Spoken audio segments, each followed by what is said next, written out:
From time to time here on K-Love, we like to do public service announcements. You know, things that will help the public. And never let it be said that I, Carlila, doesn't do her part. Now with this moving announcement, please welcome our station manager, Ken.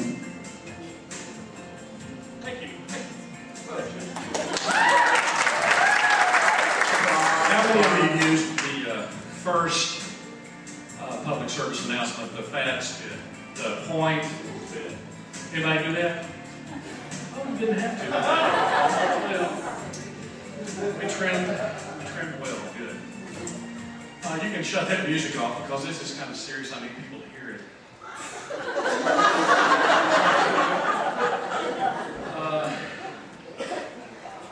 I recently went through something that most 50-year-old men dread. And some type of a difficult thing that happens in our lives. So I thought, well, this is a life and experience. The first time, I thought I ought to journal about it. So, yes, you might have imagined I had my first colonoscopy about that. So in order to prepare, I did a little research online, just so I would know, mentally what to expect. As I researched, I discovered soon that the doctor was going to stick about 17,000 feet of tubing up my behind. Well, after setting the appointment, I left the doctor's office with some written instructions and a prescription for a product called Moviprep. And I thought this would be a good public service announcement for you all. It comes in a box large enough to hold a microwave oven. Now, we'll discuss Moviprep in detail later. For now, suffice it to say that we should never allow it to fall in the hands of America's enemies. I spent the next...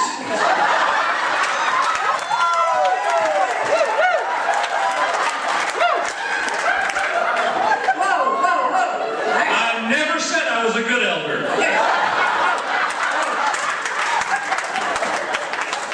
I spent the next several days productively sitting around being nervous.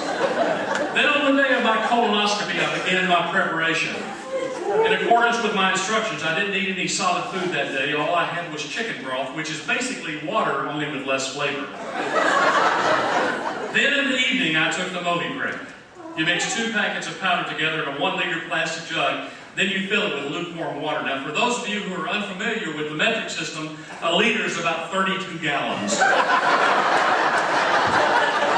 I see some of you have had the experience.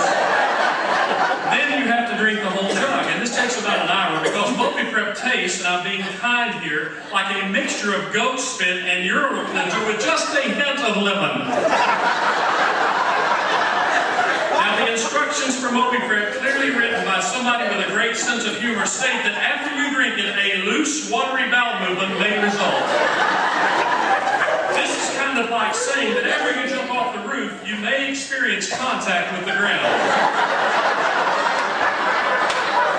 Moviprep is a nuclear laxative. Now, I don't want to be too graphic here. Remember, this is a public service announcement. I don't want to be too graphic here, but have you ever seen the space shuttle launch? This is pretty much the Moviprep experience with you as the shuttle. There are times when you wish the commode had a seatbelt. I don't want you to miss any of this. You spend several hours pretty much confined to the bathroom, spurting violently. Have you ever had the green apple quick step? It's a little like that, but more intense with you eliminating everything. And then, when you figure you must be totally empty, you have to drink another liter of Moviprep.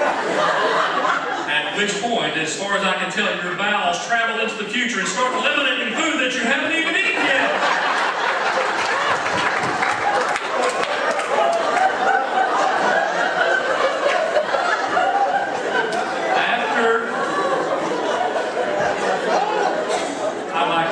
You should see my honeymoon.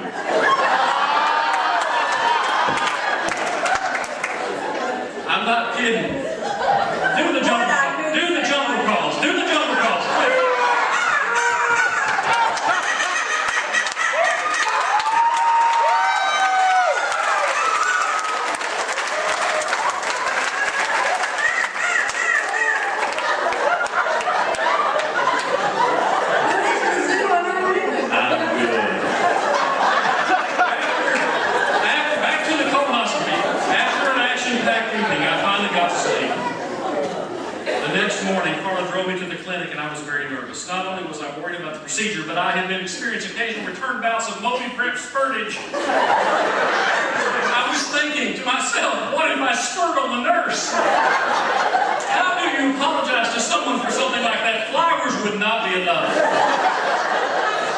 At the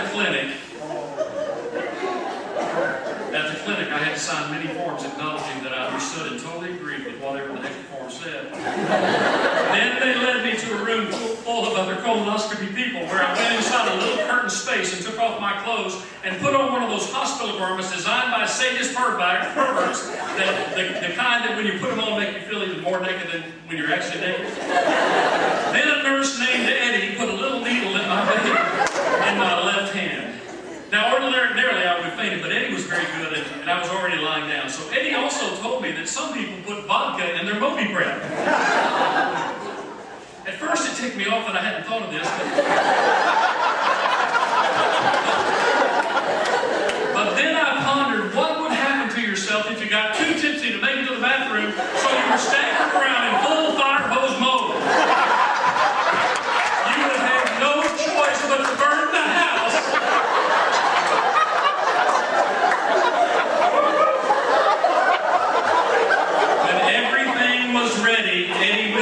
Procedure room where Dr. von Longenhosen, a little German reference there, Dr. von Longenhosen was waiting with a nurse and an anesthesiologist. I did not see the 17,000-foot tube, but I knew the doc had it hidden around there somewhere. I was seriously nervous at this point. The doc had me rolled over on my left side and the anesthesiologist began hooking something up to the needle in my hand. Now, there was music playing in the room, and I realized that the song was Dancing Queen by ABBA. I remarked to the doctor that of all the songs that could be playing during this particular procedure, Dancing Queen had to be the least inappropriate. He said, "You want me to turn it up?" Ha ha, I said, and then it was time. The moment I had been dreading for more than a decade.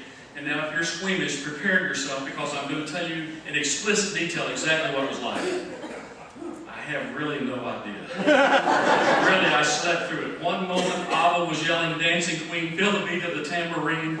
And the next moment, I was back in the other room, waking up in a very mellow mood. The doctor was looking down at me and asking me how I felt. I felt excitement. I felt even more excellent. And that's supposed to be excellent, not excitement. I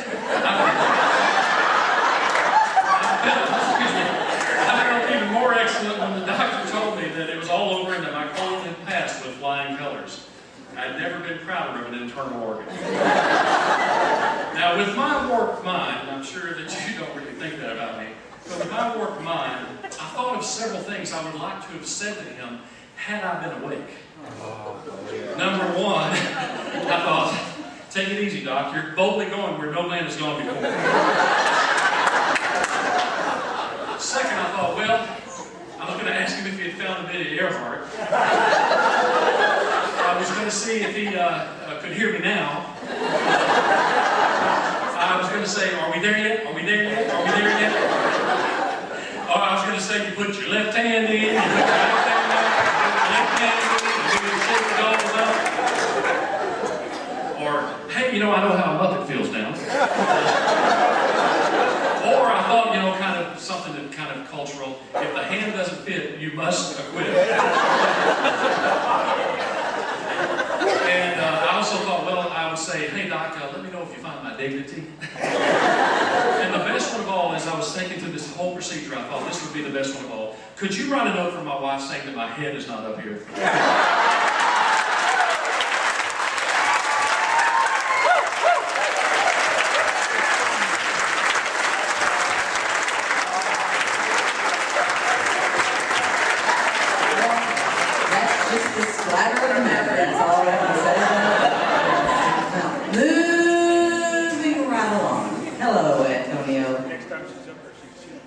Come on over here.